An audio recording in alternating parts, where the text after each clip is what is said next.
Welcome back for this fireside chat at the FreightWaves Carrier Summit. My name is Kevin Hill. I'm joined here by David Robinson, who's a partner at the Scopelitis law firm based out of Indianapolis. He specializes in HR and hiring law for transportation companies specifically. How are you doing today, David? Great, Kevin. It's nice to join you today. Very good. Could you give our audience a little bit of background of Scopelitis and kind of your practice in particular? Sure. The Scopelitis firm is a transportation law firm. We focus on the transportation industry, kind of a niche topic for us. Within the transportation industry, I focus my practice on labor and employment issues. And so, a lot of what I deal with are the topics that we're going to talk about today, both from screening drivers and working with recruiters. And so this is a topic near and dear to my heart. I like to talk to clients about this. I like to help them navigate issues that both come up and then, hopefully preventing things before they come up. And I've been doing this for 30 years this summer. That's great. And let's start at the beginning of the process, which is really recruiting drivers. It's a very competitive market, and recruiters are certainly incentivized to attract drivers into the screening process, make it through the screening process, and get hired, where they're then managed by safety and fleet operations. And there's some friction always between those two departments, between recruiting and operations and safety and the fleet department. What do you think those are based off of? Well, I like to think about it in a well-run organization. I like to think of it as maybe a healthy tension. I think all of those departments you've named have their own specific motivations. Safety obviously has the very justifiable motivation of hiring and retaining only the safest drivers. Operations obviously has justifiably motivated by running on time and running profitably. And then within the recruiter field, I work with a lot of recruiters. I know what their world is like in this environment. It's a really challenging job. There is a lot of competition. I think overall, though, in all of those departments, I think the goals are aligned in general with the differing motivations that they have. They are all trying to operate successfully. I have no doubt that as incentivized as these recruiters are, perhaps, to get numbers in, they're looking for qualified drivers. That they know they do well when the company does well and that these people are retained. So I think there's some healthy tension there. I think there's some checks and balances that goes on. Somebody's going to look over the shoulder of a recruiter that is bringing in drivers. And I just think that tension is probably, if there is a little bit of healthy tension there, it's probably a good thing, and it's probably working. Do you think there's a way for companies? What do you think makes the most sense in incentivizing or compensating recruiters to more closely align those goals between those two departments? Yeah, I think there are a lot of ways to do it. I see carriers who incentivize it financially on kind of a numbers system with respect to commissions and bonuses that would be offered for successful recruits. And even within that, I see that staged differently. If someone makes it to orientation, there is a trigger that happens that gets somebody a commission or a bonus. Other companies want to see that person stay on 6 months, perhaps, or at least get seated in a truck. I think most of companies are probably, when they incentivize that way, are doing it based on who makes it through orientation, who makes it actually into the seat of a truck.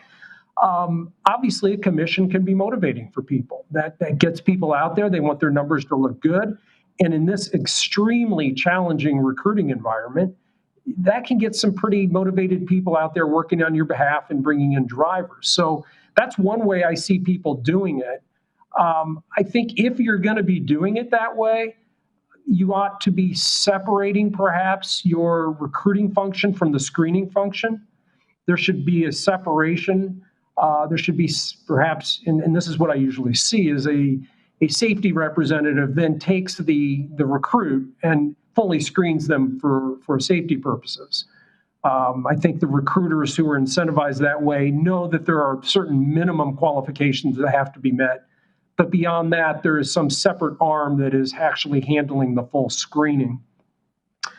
I know of other carriers that operate a little differently and don't incentivize that way and simply pay a substantial salary to a recruiter and say, we're not that interested in high numbers from you. What we're interested in are good quality, safe drivers coming in and us being able to retain them.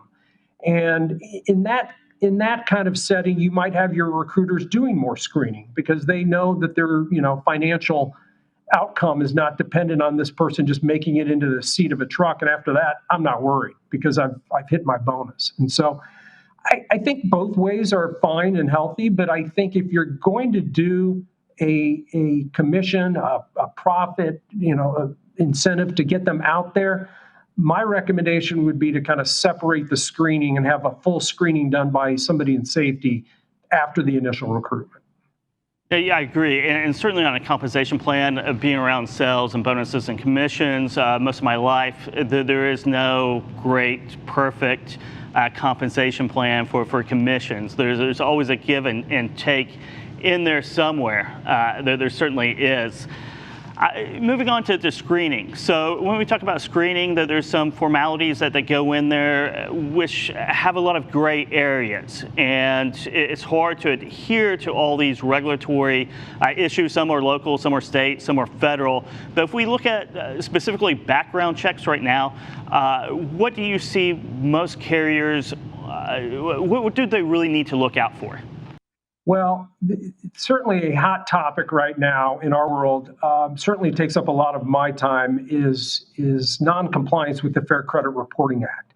And this is a federal statute that employers have to comply with if they want to conduct background checks using third-party consumer reporting agencies.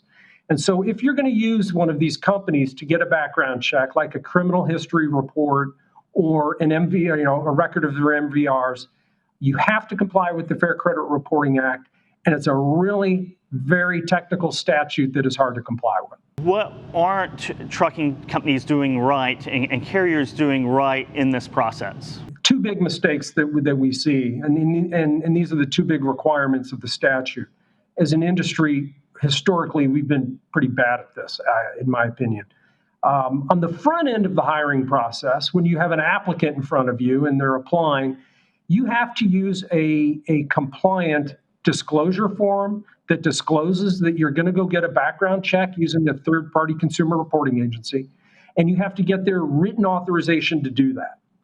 Now, in my experience, companies at least are getting a form in front of somebody that is being signed. The problem is that the statute's really technical as to the language that can be in there and that cannot be in there.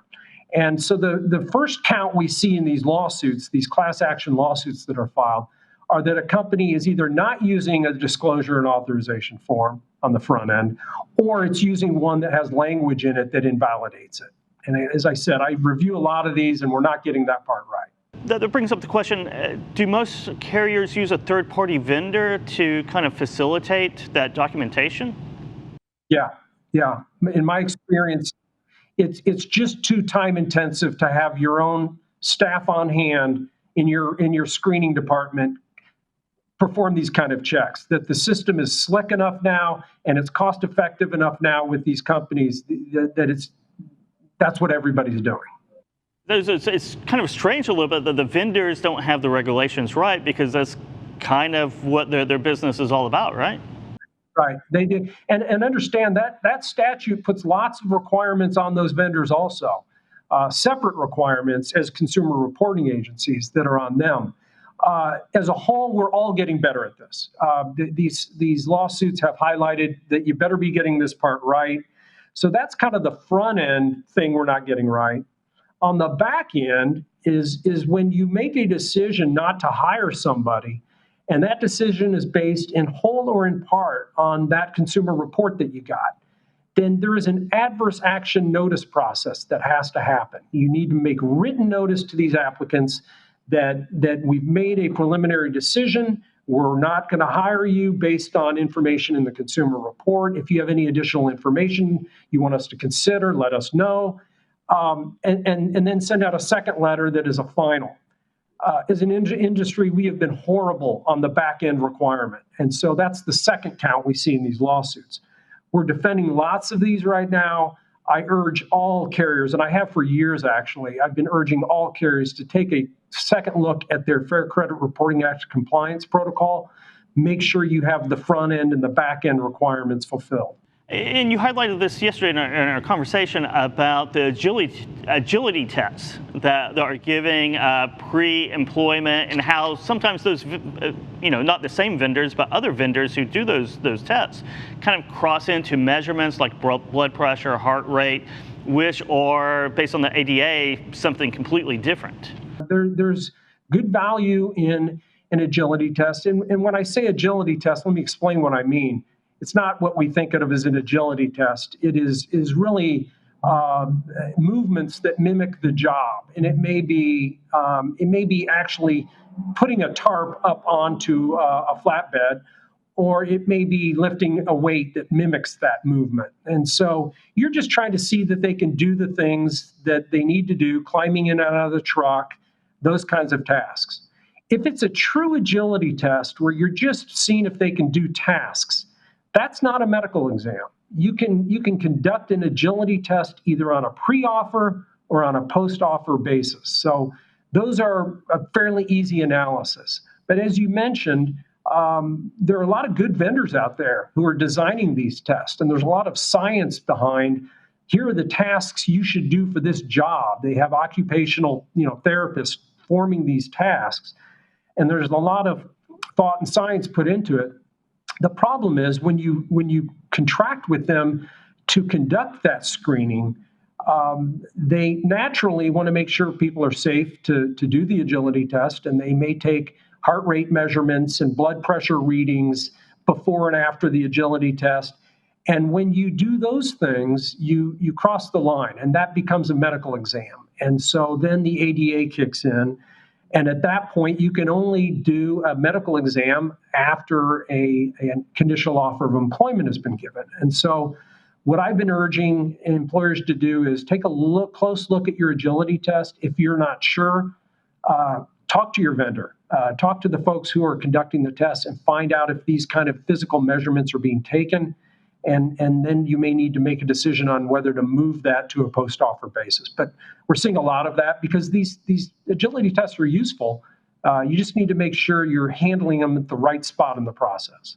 So Leslie, there's been a lot of change in criminal background checks, and a lot of confusion between local, state notices or regulations.